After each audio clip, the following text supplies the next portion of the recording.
حقیقت میں Ertugrul Ghazi کون تھے؟ تاریخ اس کے بارے میں کیا کہتی ہے؟ کیا ڈرامے میں جو کچھ دکھایا گیا وہ تاریخ میں موجود ہے؟ حال ہی میں BBC نے ایک مضمون لکھ کر یہ تاثر دینے کی کوشش کی تھی کہ ارطغرل ڈرامے میں جو دکھایا گیا ہے وہ خلاف حقیقت اور تاریخ کے برعکس ہے۔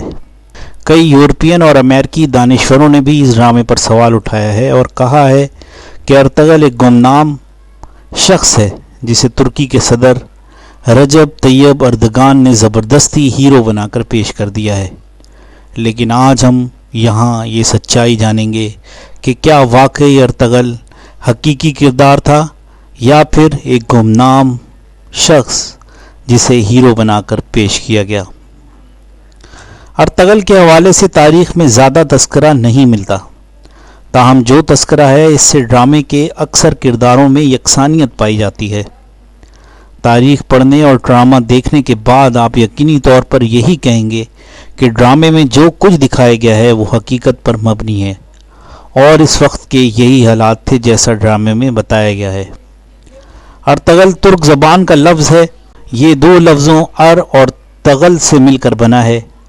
اس کے معنی آدمی، سپاہی یا ہیرو کے ہیں، جبکہ تغل کے معنی عقاب کے ہیں اور اس کو شاہین بھی کہتے ہیں۔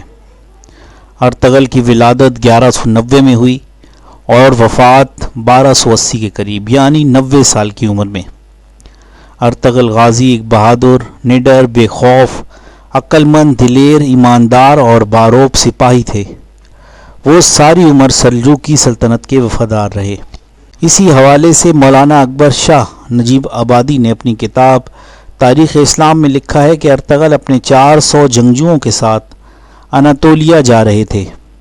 وہاں انہوں نے دیکھا کہ دو فوجیں آپس میں لڑ رہی ہیں، ایک فوج جیت رہی ہے اور دوسری فوج شکست کھانے کے قریب پہنچ چکی ہے۔ ارطغرل نے اس وقت اپنے ساتھیوں کو ساتھ شکست خوردہ فوج کا ساتھ دیا۔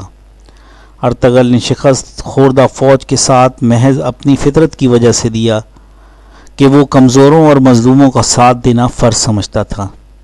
اس نے یہ جاننے کی کوشش نہیں کی کہ یہ فوج کون ہے، اس کے بدلے کیا انعام ملے گا۔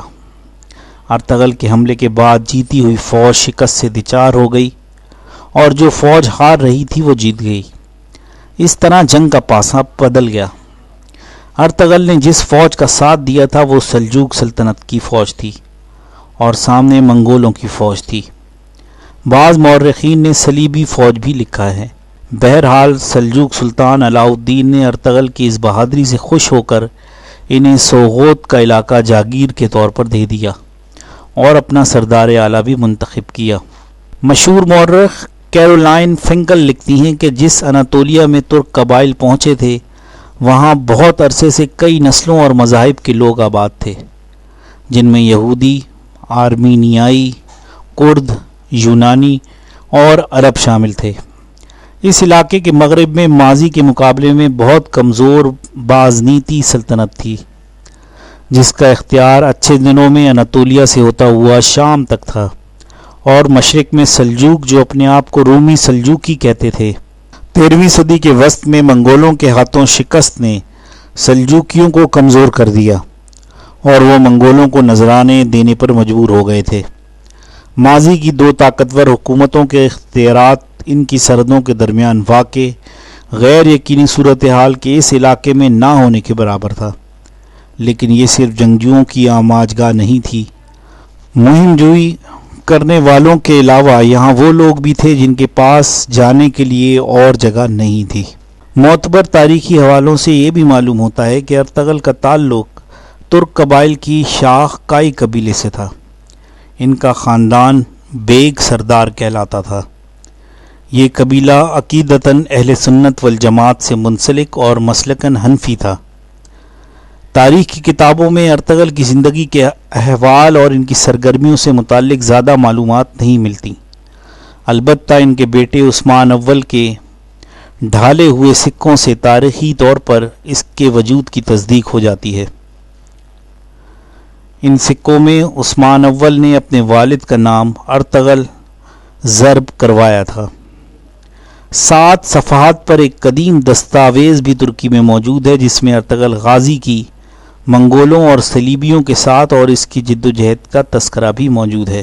کئی مورخین نے لکھا کہ ارطغرل غازی اسلام کی سربلندی کی خاطر جد و جہد کر رہے تھے اور اس وقت کے موجود ترک قبائل سے ان کی سوچ بالکل الگ تھی۔ ایک عظیم مشن اور مقصد کے تحت وہ ترک قبائل کو متحد کر رہے تھے اور صلیبیوں اور منگولوں کے ساتھ لڑتے تھے۔ ان کی آرزو تھی کہ ایک عظیم اسلامی سلطنت کا قیام عمل میں آئے۔ وفات کے صرف 10 سال بعد سب سے چھوٹے بیٹے غازی عثمان اول نے ان کا یہ خواب پورا کیا اور ایک عظیم الشان سلطنت عثمانیہ کی بنیاد رکھی۔ ترکی کے شہر سوغوت میں ارطغرل کے نام کی مسجد اور ایک مزار ہے۔ ارطغرل کے بیٹے عثمان نے اس کی تعمیر کی تھی اور پھر عثمان کے بیٹے ارحان غازی نے اضافہ کیا۔ اس مقبرے میں حلیمہ سلطان اور ترگت کی قبریں بھی موجود ہیں۔ یہی وجہ ہے کہ ارطغرل غازی ڈرامہ دیکھنے والے اپنا تاثر کچھ اس انداز سے سوشل میڈیا پر لکھ رہے ہیں کہ کتنی ہی فلمیں دیکھیں اور کتنا ہی کچھ پڑھ ڈالیں لیکن ارطغرل جیسا کچھ نہیں۔ یہ ڈرامہ نہیں، شاہکار ہے۔ یہ ایک طلسم ہے، ایک جادو ہے۔ جس نے دیکھا وہ اسے دیکھتا ہی چلا گیا۔